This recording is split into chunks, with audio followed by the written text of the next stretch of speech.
Alright, people, what going on? Friday night, and I still want to come on real quick here. I now finished work for the day. As you could see, I'm still in the same jersey that I was in this morning.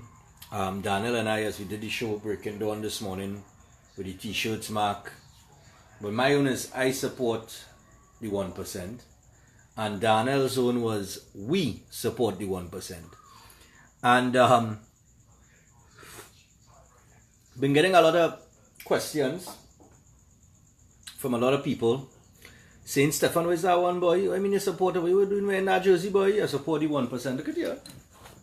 I support the 1%. Look at right here. Nice. So a lot of people are like, what's going on with all the fellas, boy? Let's sell out or something, or? And you see, this was one specifically to just prove that in Trinidad and Tobago there exist the biggest hypocrites in the world is in Trinidad and Tobago. Right? We're living in a real hypocrisy, and I'll tell you how. Everybody keep asking why you wearing that jersey. Everybody keep asking why you're supporting the 1%. I was just buying a jerk chicken and green salad down the road before I came home. And a guy saw me standing there and he said, my brother, I could access how much. I was watching your jersey now. Me and them boys, they were the corn soup. That mean you support Rowley or you don't support Rowley? I said, do I have anything to do with Rowley? He said, well, I don't understand. I said, exactly. He said, well, I ain't thinking you or nothing, you know. This is how we put it, eh? He said, I ain't thinking you or nothing, you know. I ain't mean to, you know. I mean, I neither for or against, which most people will tell you when they meet you. But at the end of the day, everybody supports somebody. So it's like, so what it mean then? It mean that you support the Syrians or you don't support the Syrians? I said, it doesn't matter. He started scratching head, so. He said, well, I do understand. So I said, okay. I'm going to come up on Facebook and explain, right? Because I wanted to do this earlier, but at the time. The reason why I print these jerseys, and this one have the Oreo, this one have an Oreo right here on the back, was to prove a point. To prove just how could I put it, boy?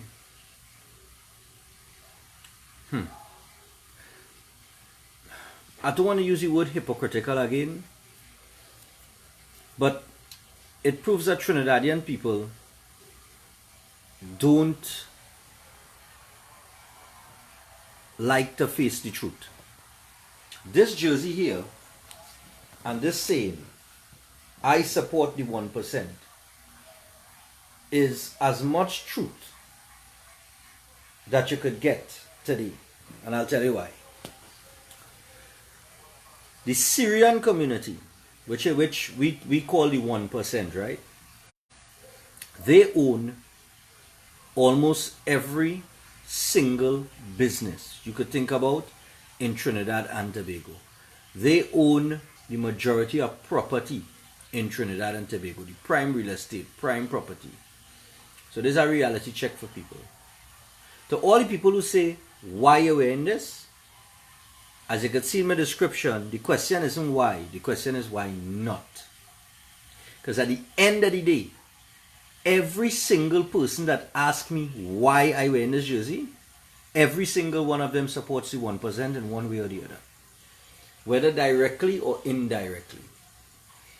So a fella tell me, he say, but I don't understand what you're saying. I say, you know, it's a funny thing. You're in a bar.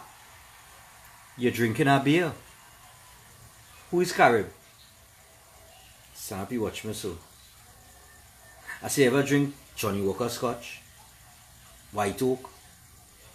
Other alcohol? Who does bring it in? Who? Who the franchise holders? Who is A.S. Bryden and Sons? Watch me so. I say, ever shop at Massey stores? You ever shop by True Value? You ever shop in these places? You ever go into the grocery and purchase things? even if you're shopping at a grocery that is not owned by the 1%, every product on that shelf is either directly or indirectly owned by the 1% because they are the franchise holders for a lot of the products that you're seeing. Okay?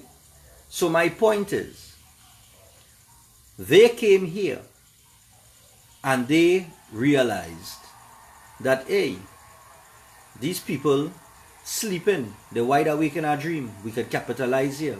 So what did they do? They did just that. They capitalized. And they made themselves economically superior to all other ethnicities in Trinidad and Tobago. Good? Now the East Indians have the little business and thing that they're running, and it has some of them that are real people. Eh? They have real money. But let me tell you something, they ain't have money like them Syrian and them.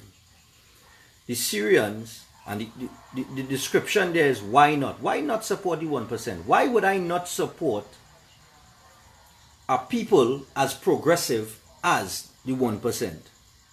Think about it. They've done everything right. Now, we might have question marks as to how some of them might have achieved what they got. But at the end of the day, they got it. And they did the smart thing. If they started off illegally in illegal activities, they transitioned it to legal activities. They opened businesses, right? They are the business people that you want to aspire to be like because they are all successful. A lion? Well, let's stop me when a lion, you know, because that is the truth. So why would I not want to support the 1%? They're the ones with all the money. They're the ones with the spending power. They're the ones that could decide if you make it or if you break it. The 1%. And that speaks for itself in politics. They're so bright. Whether it's PNM, UNC, or Ford Can Party, or COP, or ILP, these people put money in every political party. You know why? They don't care who runs the country as it relates to who's the prime minister. Because they are bigger than the prime minister of Trinidad and Tobago, regardless of whoever that is.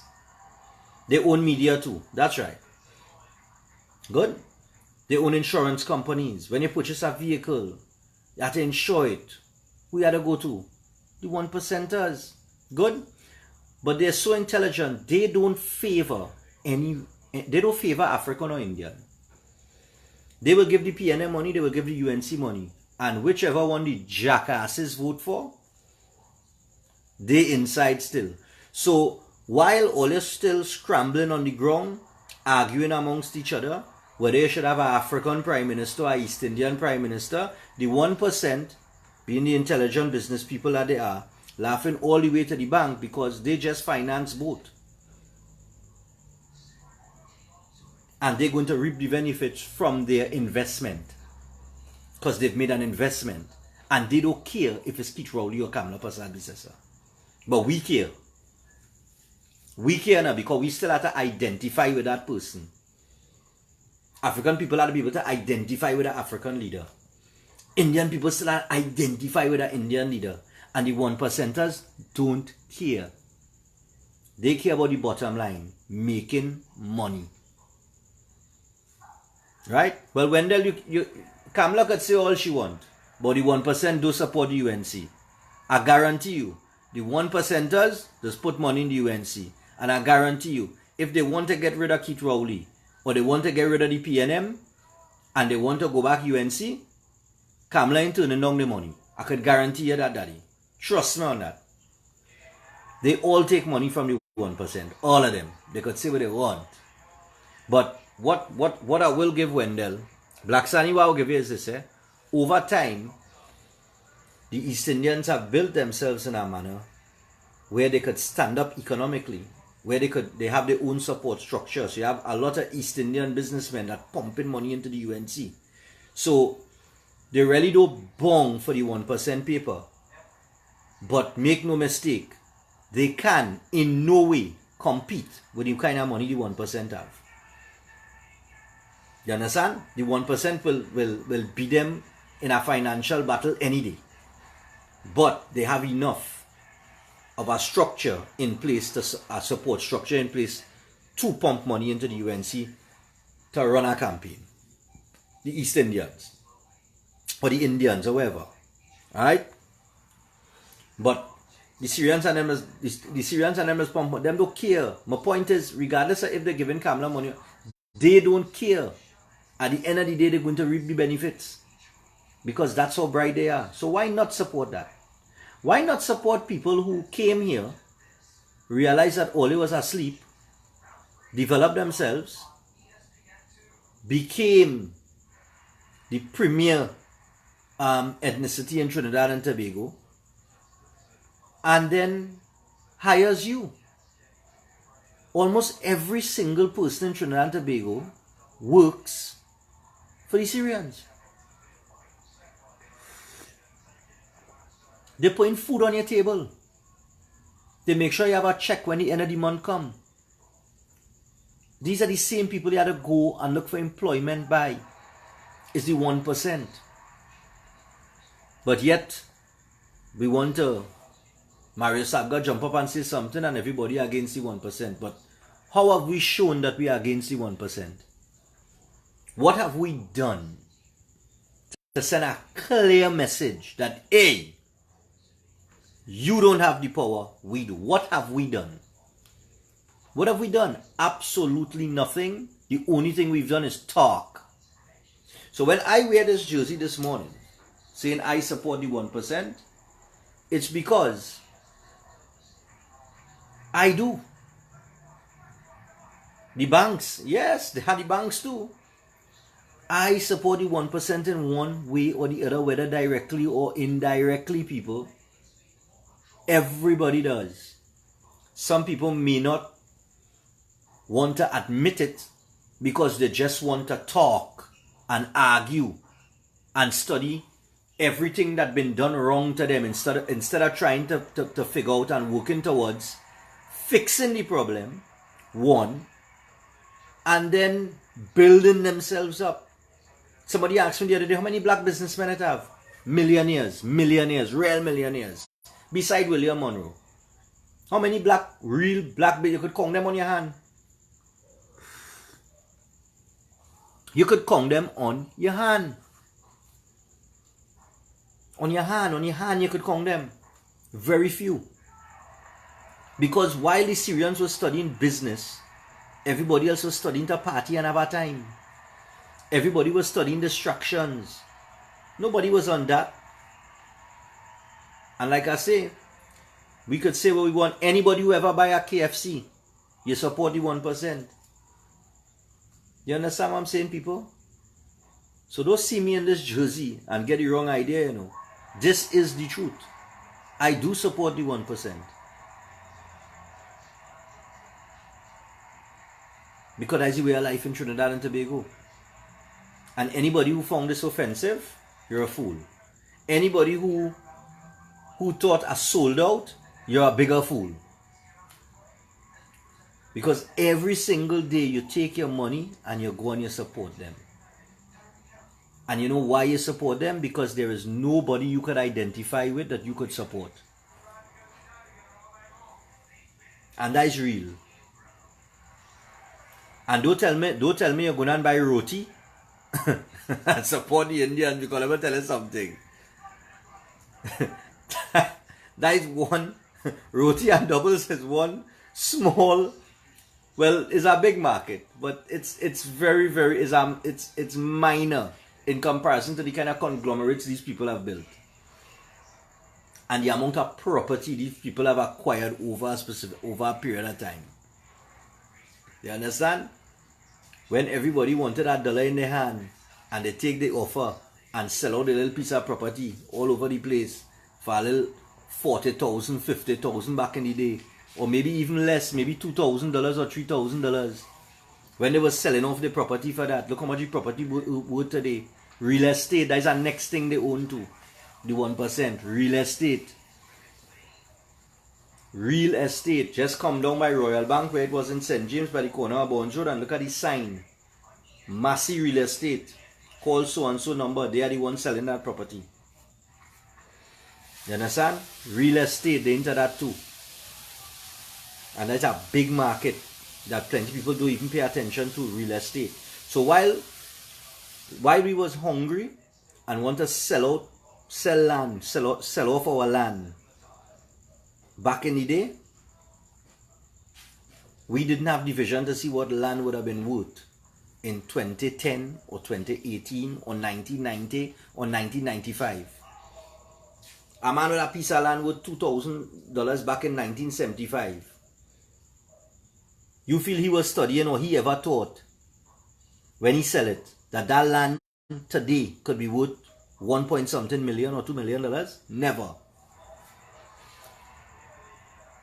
But they knew,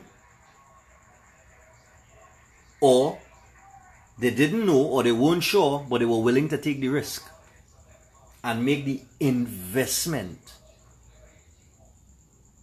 which is what most other ethnicities are afraid to do in Trinidad and Tobago, is make an investment. It have people who have a lot of great ideas, but you know what happen? They're afraid to invest. And you know what's the funny thing? How you could be afraid to invest in yourself? You in charge of your own future, but you are afraid to invest in you. You understand what I'm telling all you? You have your little work, you're working and you just start to sacrifice. That is the next thing we don't do, that they did very well. Sacrifice. How much all you really could make up all your mind to sacrifice for the greater good? How many? If any at all. So at the end of the day, all you don't feel no way, it's just a jersey, but it is the truth.